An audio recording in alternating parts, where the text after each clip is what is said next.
Hello, I'm Pippa Chapman. I'm here in my yard. I live in West Yorkshire and our garden's on a northwest facing slope. So the polyculture in this yard is in a real microclimate for us because the wall at the back is south facing. So it's been quite a challenge trying to grow lots of sun loving things here with a reduced amount of sun. We have experimented for many years on polycultures in this yard. We started training the Taunton Dean kale upwards so that we could get some plants underneath. So now this kale acts just like a canopy layer in a forest garden, and then underneath that we've managed to fit many more plants, both flowering, edible things, herbs, wild strawberries, things like that, and lots of plants for pollinators. So this kale tree has been absolutely fantastic. We can harvest it year round, and it even is great for wildlife. The birds come and perch inside it, eat all the caterpillars. So as you can see, we haven't got any caterpillar damage really at all on this, so it works really brilliantly. Then because it's such a small space, we try and make the most of using the vertical. So behind me I've got some pumpkins, and we've grown those in a container because this yard is mostly paved. We've built this big container. It's about 1 metre by 2.5 metres, something like that, by about 1 metre deep. And then in that we've planted 10 pumpkins. So normally planting 10 pumpkins would sprawl all over the place and take up a lot of space, but we actually grow ours upwards and then outwards along these lines here. So we just sort of twist them round and tie them in as we go. And we've also, over time, just through observation, one year we forgot to support the pumpkins, and then we discovered that actually they hang quite happily, support their own weight.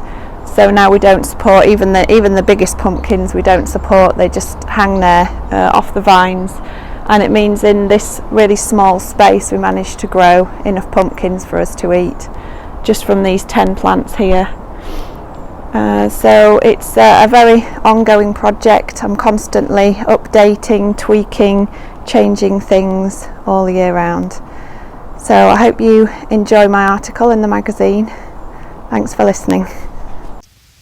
Hey, my name's Simon Griffiths, and I'm based in Muggleton in mid-Wales, and I've wrote an article with Sam and Steph about local food resilience.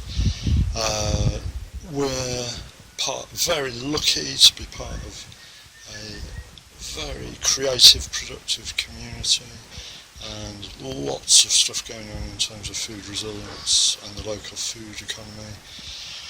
Very much a big response to the coronavirus crisis and this organisation Plan Avoid that I'm involved with, and I'm here in the garden of Tammi Dallaston, and she's a local market gardener. She's involved with Plan Avoid. She's also a permaculture tutor, and she's involved with the Dyfi Valley Permaculture Network. So lots of stuff going on with Tammi, and we're just going to have a little bit of a chat about food resilience and what's been going on here in the Dyfi Valley. Hey Tammi, so I'm here with Tammi Dallaston, and just wanted to ask you about, as a market gardener, what do you find is the most important thing, or the most important factors in terms of the local food economy?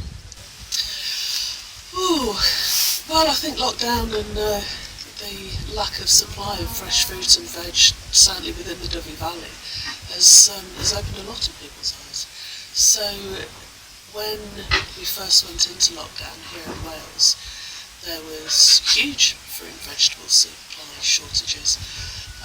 We have one supermarket, a co-op, we have a vegetable shop. We're fortunate enough to have a really thriving vegetable scheme as well. So coupled with the market on a Wednesday, our local food scene just absolutely went through the roof. I feel really fortunate that I have a medium-sized garden that's incredibly productive. Wouldn't be productive to the rate that it is if I wasn't so gender, I guess, about permaculture principles, because I really push vertically, horizontally, the amount of food that this garden produces. But in general terms, suddenly we had a huge spike of interest from people that weren't necessarily buying local, because we were the only option. So it kind of bodes well in the Dyfi Valley. We've got a lot of producers, and we've got more coming on board with the work that Plan Avoid's been doing. So just in terms of that, you were talking about the horizontal, the vertical and the stacking in the garden to increase productivity. Could you maybe give people a few tips, a few hints about how to get the most out of a small garden? Okay, so 5 years ago this garden was grass, just grass, nothing else. Now there's virtually no grass, and in place of the grass we have a polytunnel, we have a greenhouse, got a chicken coop and a chicken run, and lots of trees. So they're just starting to be productive, and I work on mini guilds. So we have a tree, just as you'd have, I guess, within a forest garden, a tree with an understory, and a root layer. I've started to introduce shiitake mushroom logs around the place. None of it, I think I might get my first harvest this autumn. But I think with having those two areas where we've got really much more warm conditions, the polytunnel and the greenhouse, we get a lot, little and often. So at the moment it's quite labour intensive. This is the first full year that I've had in the garden. I'm usually away in the summer doing permaculture festivals. But at the moment we're completely self-sufficient. It's mid-July, it's that switch over time in the garden where the onions, the potatoes, they're all starting to come out. The broad beans are all out now. And so we've got the second lot of crops coming in. But I think the real way to determine our food resilience as individuals is to remember that winter time. So at the moment I'm planting winter crops, I'm planting winter salads, a lot of the cabbages, kales, etc. will start going in. But preservation, food preservation. So I make kimchi commercially, chutneys, pickles, I dry food, and I keep a really stocked larder. So some of those broad beans will be dried for use in the winter, and the ones that we don't use will get planted out again in the spring.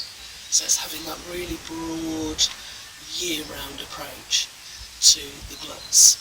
I've planted loads of courgettes this year. I love courgettes, the rest of the family hate them, but they're like the courgette wine, so that's what we'll be drinking this year, courgette wine. Excellent.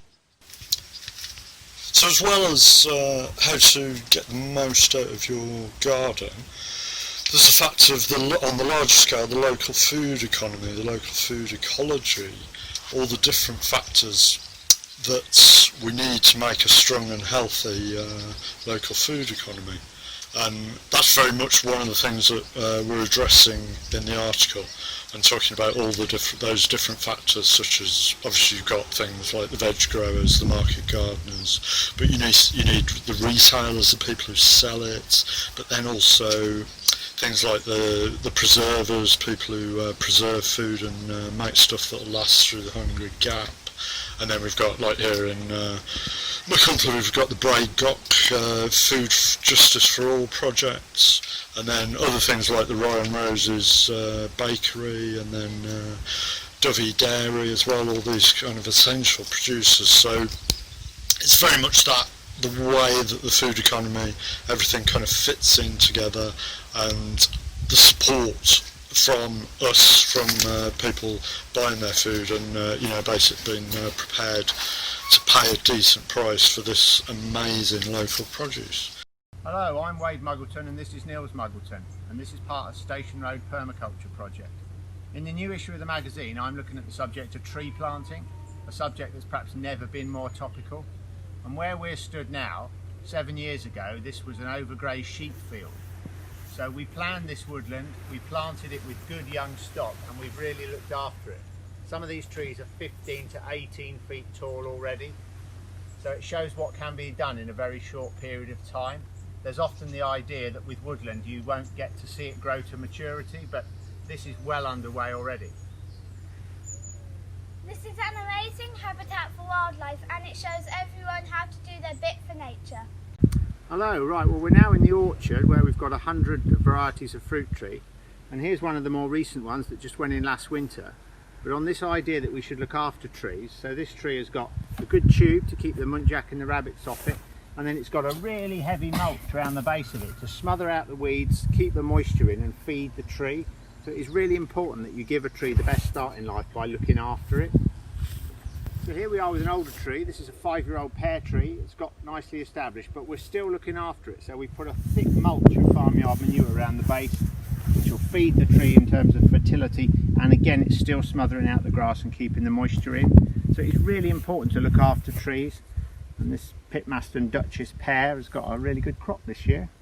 So look after your trees is my message.